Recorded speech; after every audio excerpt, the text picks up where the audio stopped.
कडू कारलं किती जरी तुपामध्ये साखरेमध्ये घोळलं तरी ते कडूच राहतं हे तुम्ही ऐकलं असेल। किंवा बऱ्याचदा एखाद्या माणसाच्या स्वभावाचं वर्णन करत असताना आपण म्हणतो की त्याचा स्वभाव कारल्यासारखा कडू आहे। तर हो, कारलं जरी चवीला कडू असलं तर ते मात्र आपल्या तब्येतीसाठी अत्यंत गोड मानलं जातं, गुणकारी मानलं जातं। जर तुम्हाला तुमच्या आयुष्यामध्ये औषधं खायची नसतील तर कारल्याचा दररोजच्या आहारामध्ये औषधासारखा समावेश करा। म्हणजेच रोज किमान थोडं तरी कारलं किंवा कारल्याचा ज्यूस आपण पिला पाहिजे। असं मी का म्हणतोय हे तुम्हाला लवकरच कळेल। आज या व्हिडिओमध्ये मी तुम्हाला कारलं खाण्याचे, कारल्याचा ज्यूस पिण्याचे 10 आरोग्यदायी फायदे सांगणार आहे। हे फायदे ऐकून तुम्ही कारलं खायला लागलीच सुरुवात कराल। कारलं कडू लागू नये म्हणून काय काळजी घ्यायची हे देखील मी तुम्हाला सांगणार आहे।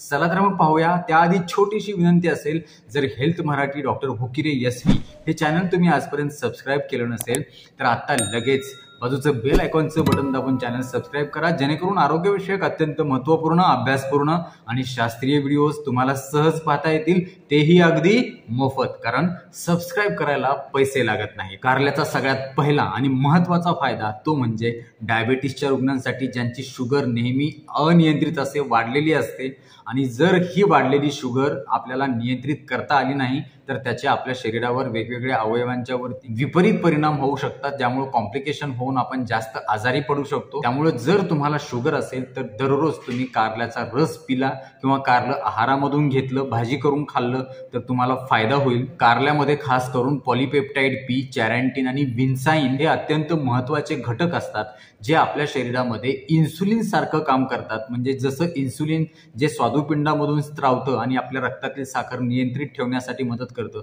अगदी तसेच हे तिन्ही घटक आपल्या रक्तातील साखर नियंत्रित ठेवण्यासाठी मदत करतात, कमी करण्यासाठी मदत करतात, तेही नैसर्गिकरित्या। खास करून हे पॉलिपेप्टाइड पी जे आहे हे नेमकं इन्सुलिन सारखंच काम करतं। यासोबतच या कारल्याच्या रसामध्ये असे काही महत्त्वाचे घटक आहेत, जर एखाद्या व्यक्तीचं पॅन्क्रियाज खराब झाला असेल, स्वादुपिंड खराब झाला असेल, त्याच्या पेशीमध्ये काही नुकसान झालं असेल तर ते झालेलं नुकसान भरून काढण्यासाठी आणि पॅन्क्रियाजच्या पेशी व्यवस्थित, मजबूत, निरोगी राहण्यासाठी देखील या कारल्याच्या रसामधले घटक आपल्याला मदत करतात। यासोबतच हा रस नियमित पिल्यामुळे HbA1c नावाची जी तपासणी आहे, जी अत्यंत महत्त्वाची मानली जाते डायबिटीसच्या पेशंटमध्ये, त्याचे देखील रिपोर्ट कमी होण्यासाठी, नॉर्मल होण्यासाठी मदत होते। नंबर 2, त्वचा आणि केसांच्या आरोग्यासाठी कारलं अत्यंत महत्त्वाचं मानलं जातं, कारण यामध्ये भरपूर प्रमाणामध्ये antioxidant, vitamin A, vitamin C असतं। एखाद्या व्यक्तीला सारख्या चेहऱ्यावरती मुरुम पुटकुळ्या येत असतील, त्वचेचे सारखे आजार होत असतील, गचकरणं असेल, रक्त अशुद्ध झाल्यामुळे त्वचेवरती काही अजून आग पडत असेल, त्वचेवरती रॅश आले असेल, त्वचा सारखी खाजवत असेल, त्वचेवर सुरकुत्या पडत असेल किंवा सोरायसिस सारखा आजार असेल, या आजारामध्ये देखील कारल्याचा अत्यंत चांगला फायदा होतो। केस चांगले राहण्यासाठी मदत होते, खास करून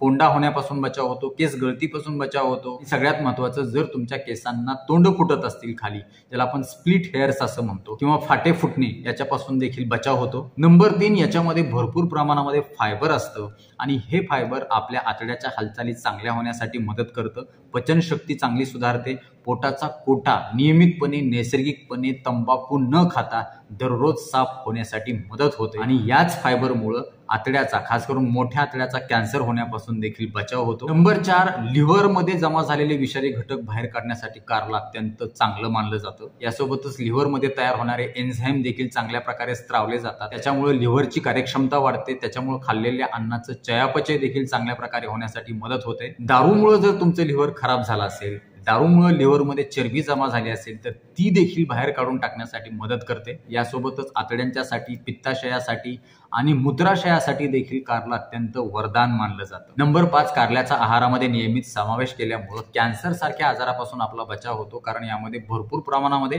अँटी इन्फ्लामेटरी आणि अँटीऑक्सिडंट एजंट असतात। सोबतच तुम्हाला कुठलीही ॲलर्जी असेल, तुम्हाला वारंवार कुठल्याही संसर्ग अर्थात इन्फेक्शन होत असेल तर याच्यापासून देखील बचाव होण्यासाठी मदत होते। खास करून स्तनाचा, मोठ्या आतड्याचा आणि प्रोस्टेटचा कॅन्सर होण्याचा धोका देखील कारल्याचा आहारामध्ये समावेश केल्यामुळे कमी होतो। नंबर 6, कारल्यामध्ये असे घटक असतात जे आपल्या शरीरातील LDL अर्थात खराब चरबी कमी करतात, त्यामुळे हृदय आणि रक्तवाहिन्यांचं आरोग्य चांगलं राहतं, हृदयविकाराचा धोका कित्येक पटीनं कमी होतो। याच्यामध्ये असणारं फायबर रक्तवाहिन्या स्वच्छ राहण्यासाठी मदत करतं, रक्तवाहिन्या व्यवस्थित राहतात, त्यांची लवचिकता व्यवस्थित राहते, त्यांच्यामध्ये कुठलीही रक्ताची किंवा चरबीची गाठ तयार होत नाही, ज्यामुळे रक्तप्रवाह बंद पडून कुठलाही अवयव निकामी होत नाही। नंबर 7, यांच्यामध्ये असणाऱ्या अँटी इन्फ्लामेटरी गुणधर्मामुळे यासोबतच या कारल्यामध्ये असे काही घटक असतात ते खाल्ल्यामुळं आपल्या शरीरातील रक्तप्रवाह चांगला होतो, सर्क्युलेशन चांगलं वाढतं. जर तुम्हाला एखाद्या ठिकाणी जखम झाली असेल आणि रक्तस्राव थांबल्यानंतर ती जखम लवकरात लवकर भरून यावी, तिथं कुठला अजून जास्तीचा संसर्ग इन्फेक्शन होऊ नये याच्यासाठी देखील कारलं मदत करतं. नंबर 8, रक्त शुद्ध करण्यासाठी कारलं अत्यंत फायदेशीर मानलं जातं. जर त्वचेचे आजार असतील, मगाशीच आपण बोललो, तर याच्यामध्ये असे काही घटक असतात, अँटीऑक्सिडंट तर असतातच, पण यामुळं रक्त चांगल्या प्रकारे शुद्ध होतं. रक्तामध्ये असणारे जे जंतू आहेत, संसर्ग पसरवणारे जे मायक्रो ऑर्गॅनिझम्स आहेत, ते कमी करून आपलं रक्त एकदम प्युअर होतं, तेही नैसर्गिकरित्या. नंबर 9, याच्यामध्ये व्हिटॅमिन ए मुबलक प्रमाणामध्ये असल्यामुळे डोळ्यांचं आरोग्य चांगलं राहतं, मोतीबिंदू यासारख्या आजारापासून बचाव होतो, दृष्टी सुधारते, डोळ्याभोवती डार्क सर्कल्स असतील तर त्याच्यापासून देखील बचाव होतो. आणि नंबर 10, वजन जर जास्त असेल तर आवर्जून कारलं खा, कारण याच्यामध्ये भरपूर प्रमाणामध्ये फायबर असतं, कमी प्रमाणामध्ये कॅलरीज असतात.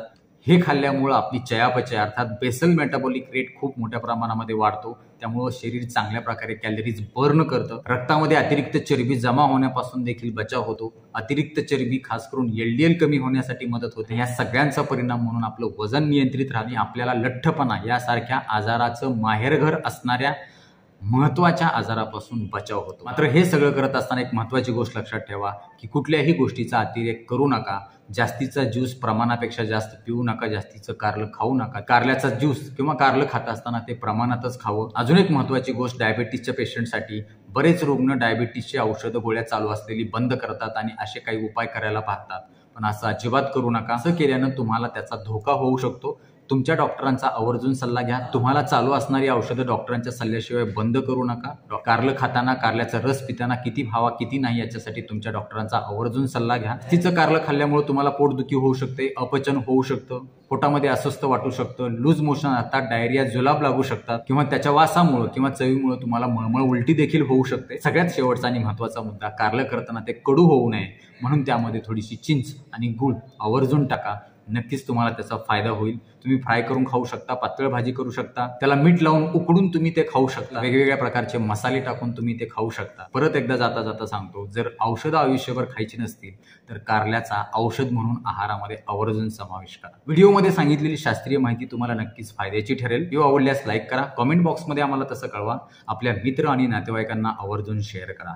जाता जाता परत एकदा विनंती करतो, चॅनलवर नवीन असाल तर सबस्क्राईब करा. लवकरच भेटूया नवीन व्हिडिओमध्ये नवीन विषयासह. तोपर्यंत आनंदी राहा आणि निरोगी राहा. धन्यवाद.